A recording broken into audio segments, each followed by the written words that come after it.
ఈ లోక సువార్త చదవక ముందు తండ్రి అయిన దేవుడు మౌనంగా ఉన్నాడు. అయితే ఈ యేసుక్రీస్తు ఈ మాట పలుకుతాడని ఎవరికీ తెలియదు, దేవదూతలకి తెలియదు, సాతాను కూడా వెయిట్ చేస్తున్నాడు. ఎందుకంటే చెప్పేస్తాడేమో, ఈ భూమిని నన్ను ఇబ్బంది పెడుతున్నారు కదా, ఇలా చేస్తాడని సాతాను గాడు ఎదురు చూస్తున్నాడు. ఎందుకంటే మనల్ని నాశనం చేయడమే సాతాను యొక్క పని.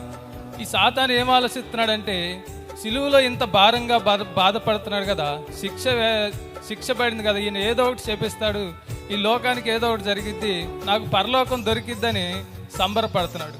అయితే దేవదూతలు, కోట్ల దేవదూతలు ఇంత ఇబ్బంది పెట్టినందుకు కత్తులు పట్టుకొని భూమిని నాశనం చేయాలని ఆలోచిస్తున్నారు. అయితే దేవుడు, ప్రజలు దేవదూతలు దేవుడికి ఒక తెరని నిర్మించారు. ఆ తెర అడ్డంగా ఉంది, దేవుడు మౌనంగా ఉన్నాడు. అప్పుడు దేవుడు యేసుక్రీస్తు వారు పలుకుతున్నాడు.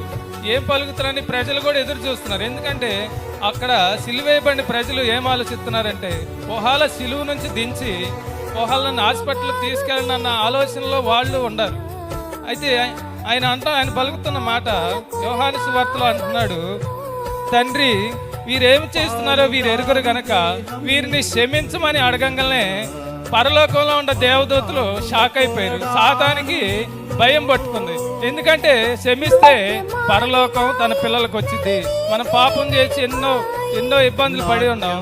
అయితే తండ్రి క్షమించమని అడగంగా యేసుక్రీస్తు వారు సాతానికి భయం పట్టుకుంది. మరణపు ముళ్ళు కూడా భయం పట్టుకుంది. ఎందుకంటే మరణం కూడా జయిస్తాం. ఎందుకంటే దేవుడు క్షమిస్తే మరణాన్ని కూడా మనం జయించవచ్చు.